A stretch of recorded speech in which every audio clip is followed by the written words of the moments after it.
ሰላም ውድ ተመልካቾች እንደናችሁ እንደምን ዋላችሁ ወሳኝ የሆነ መረጃ ይዤላችሁ መጥቻለሁ። ይህ መረጃ በጣም ወሳኝ መረጃ ነው።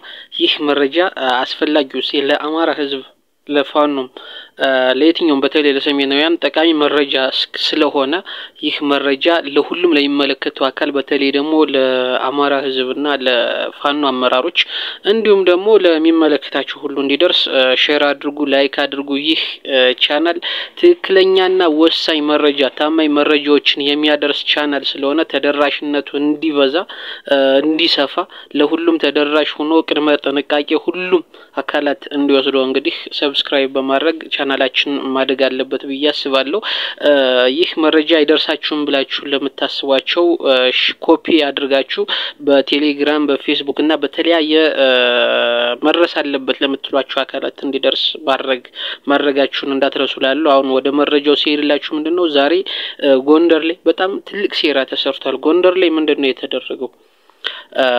አብይ አህመድ ከሚስቱ ዝናሽ ታያቸው ጋር ከነተመስገን ጥሩነህ ጋር ጎንደር ላይ ጎንደርን ህዝብ ሲያታልሉሏል። ጎንደርን እንዴት አታለለ ለማለት እንግዲህ ጎርጎራ ላይ ጣና ላይ ስራ መጀመሯን እና ጎንደር ላይ የፋሲል ግንብ እንደ አዲስ እንደታደሰ እንደ አዲስ የተለየ ነገር ለጎንደር ህዝብ የተለየ የኢኮኖሚ ጥቅም የተለየ ሀገር ሰላም የተለየ የስራ መፍጠር የተለየ ሰላም ይሰጡ ይመስል የተለየ የስራ እድል ፈጠራ ፈጥሮላችሁ የጎንደርን ወጣት የጎንደርን ህዝብ በኢኮኖሚ ያንደረደረው ይመስል በኢኮኖሚ ያበለጸገው ይመስል ሚስቱን አስከትሎ እንግዲህ ሲለፈልፉሏል።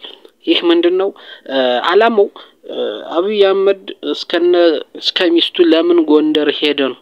ጎንደር የሄደበት ምክንያት ምንድነው ሲባል እነ ኮሎኔል ደመቀ ዘውዱና እና አሸተ ደምለው ሰሞኑን ከብልጽግና ጋር ሆይ ያሉ ነው። ይህንም ደግሞ እንግዲህ ህዋት ጦርነት መጀመሩ አይቀሬ ስለሆነ ድጋፍ ይፈልጋል። የምን የአማራን ህዝብ ድጋፍ ለምን አማራን መከፋፈል ምን ብሎ ጎንደርን መክፈል ማለት ነው።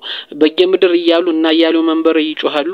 ስለዚህ የዚህን የበየምድር እቅድ አሁን ነው የሚሳካው። ስለዚህ ህዋትን የአማራን ህዝብ ለመከፋፈል አሁን ለምንድን ነው ህዋት በወልቃይት እስካሁን አልጀመረችም? ለምንድን ነው? ራሱን የቻለ አጀንዳ አለው የነሱ አለው። ምክንያቱም ጠላትን የመቀነስ ስትራቴጂ አላችሁ።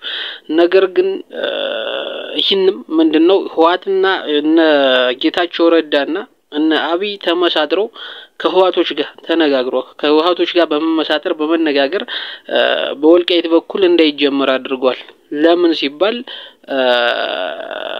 በወልቃይት በኩል ቢጀመር ሁሉም ሚሊሻው ፖሊሱ ሳይቀር ከፋኖ ጋር ይሆንባቸውና አማራ አንድ ይሆናል። ነገር ግን አሁን በአፋር ሲጀመር ግን ወደ ወልቃይት ሊመጣ ነው ወልቃይት ላይ ሊጀመር ነው ብሎ ሆይ ብሎ ህዝቡን አንድ አድርጎ የአማራ ህዝብም ከጎኔ ነው የሚል አስተሳሰብ ሰጥቶ አማራን ለመከፋፈል ነው። ለምን ጎንደር ወልቃይት ሊወሰድብኝ ነው ብሎ ከጎጃም ከሸዋና ከወሎ እንዲነጠል ማለት ነው።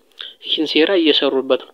ለዚህ ነው ዛሬ ለጎንደር የተለየ ጥቅም የሰራ ምንም ነገር ሳይሰሩ ህዝቡን በድህነት ቋት ውስጥ አስቀምጠው ሌላ የተለየ ነገር ከአማራ ከጎጃም ከወሎና ከሸዋ የተለየ ነገር ያደረጉለት ይመስል ሁሉ ሴራ እየተሰራበት ነው። ምን ለማነጠል ማለት ነው። ስለዚህ ለምንድን ነው ይሄ የተደረገው ብለን በደንብ በትኩረት ማሰብ አለብን። ስለዚህ የጎንደር ጠላት ዝናሽ ታያቸው ነች። የጎንደር ጠላት ተመስገን ጥሩነህ ነው። የጎንደር ጠላት አብይ አህመድ ነው እንጂ አማራን ለመከፋፈል ጎንደር ብቻውን አድርገው ጎንደር በየምድር ብለው ክልል አድርገው ብቻውን ለህዋትና ለራሳቸው ቆራርሰው ከሱዳን ጋር ቆራርሰው ጎንደርን ሀገር አልባ የማድረግ ከአማራ የመነጠል ሴራ ነው። ስለዚህ በደንብ ትኩረት ሊሰጠው ይገባል። ሁሉም ትኩረት ሊሰጠው ይገባል።